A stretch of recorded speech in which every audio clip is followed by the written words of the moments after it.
By May 8th, 2025, 106,000 Black women lost their jobs, including me. And those of us that's been out here trying to find work again, it's basically just been non-existent.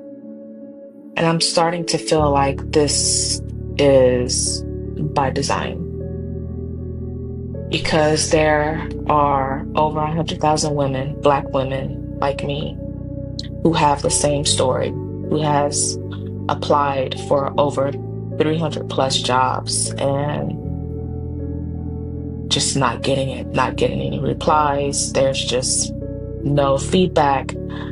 Or you get the emails that says, hey, we have chosen someone else that has been more qualified for the job. Even though my experience and my education fits the job description perfectly. And I don't know what I'm going to do. This is the first time in a long time that I am actually starting to panic. You know, I came from nothing. I came from the bottom of the barrel.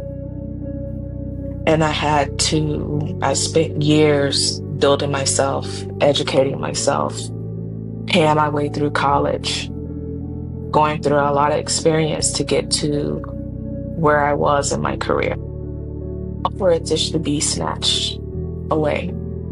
And I don't know what I'm going to do. I am facing homelessness. I'm about to lose my car. I can't pay on my credit card, so my credit is about to take a severe hit. Dashing is not enough. It's just not enough money. There's so many people that are out here unemployed just like me. There's a lot of us that are out there. And the little money that I did have in savings, I used that to help my daughter move here. And it just, as a mother, I'm panicking because she didn't ask for this, you know. There's no way that I can ask my 20-something-year-old daughter to care for her able-bodied mother who cannot find a job. I am trying to keep myself sane by humor, trying to keep myself busy with various things. But there's only so much that you can keep up the mask before you start breaking. And when you have come out of a situation that you don't want to go back to, it puts you in a mental state, because I don't want to go back to homelessness. I don't want to go back to I just don't want to go back to that.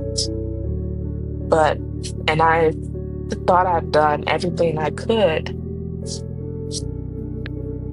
to prevent that from happening again. I've lived on the streets before. I slept in parks before. You know, I've walked the streets for hours when I used to be homeless. And that's why I worked so hard to put myself in a position to not go there again. I even got rejected I applied to be a cashier, a cook at a McDonald's. And the manager told me that I should be ashamed of applying for that position because I would be taking that job from other people who doesn't have the experience as I do. I don't give a damn what kind of job it is. I'm just trying to work to keep my head afloat and to keep myself off the street. I have nobody. It's just me. And I had to prepare my daughter for what I see coming. And as long as she's okay, I don't care about, I do care about going back to the street. I don't want to go back to the street. But as long as she's okay, then I know I'll be okay. as long as she has a roof over her head, even if I don't have.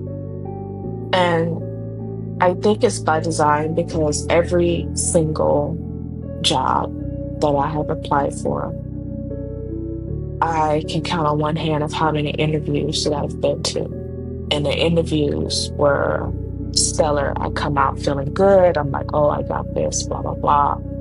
To only get an email saying that, hey, we don't choose you for the position, choose somebody else. I even had 2 interviews set up to where the interviewers didn't even show up. So, yeah. And what is someone to do? What do they want us to do? A lot of them is going to be in the street, desperate. And I literally don't know what else to do. I'm trying not to crash out, but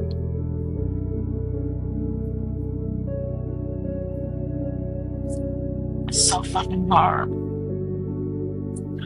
I haven't even been in my apartment for a good 2 months now.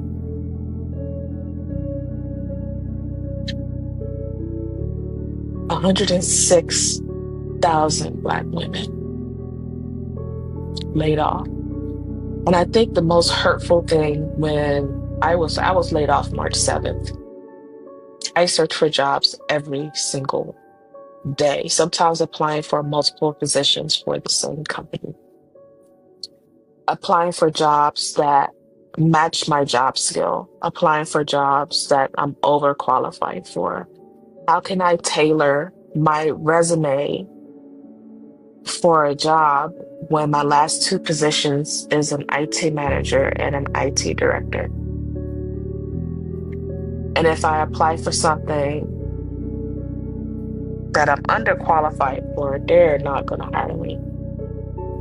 If I apply for a position that exactly meets my job skills, they don't hire me.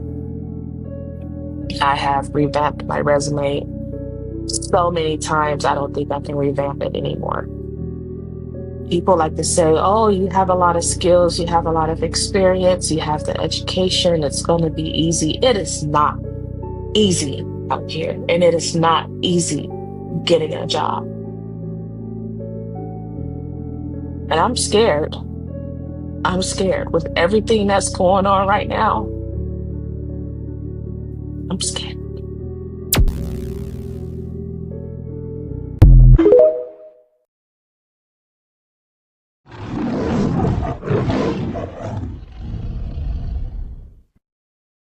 To fix it, I'm ready for a husband.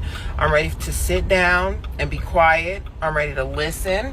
I'm ready to wear matching outfits. I'm ready to go to the family events and be quiet and let you talk. I'm gonna bring you a plate. I'm gonna fix you a nice plate. I promise. I'm gonna make you a drink. I make cocktails. I'm gonna look nice. I'm gonna look pretty. I'm gonna stay in shape. I'm gonna go for walks. What do you need? Do you need me to support you? I'm gonna support you. I'm gonna help you build that business. Matter of fact, I'm gonna be your secretary. What do you need? God, I'm ready. I'm tired. This job done wore me out, y'all. They done wore me out about this job. Everything done wore me out. I done did wrong. I done mismanaged my life up here at this point. I need a life manager, and I think the life manager that I'm looking for is a husband.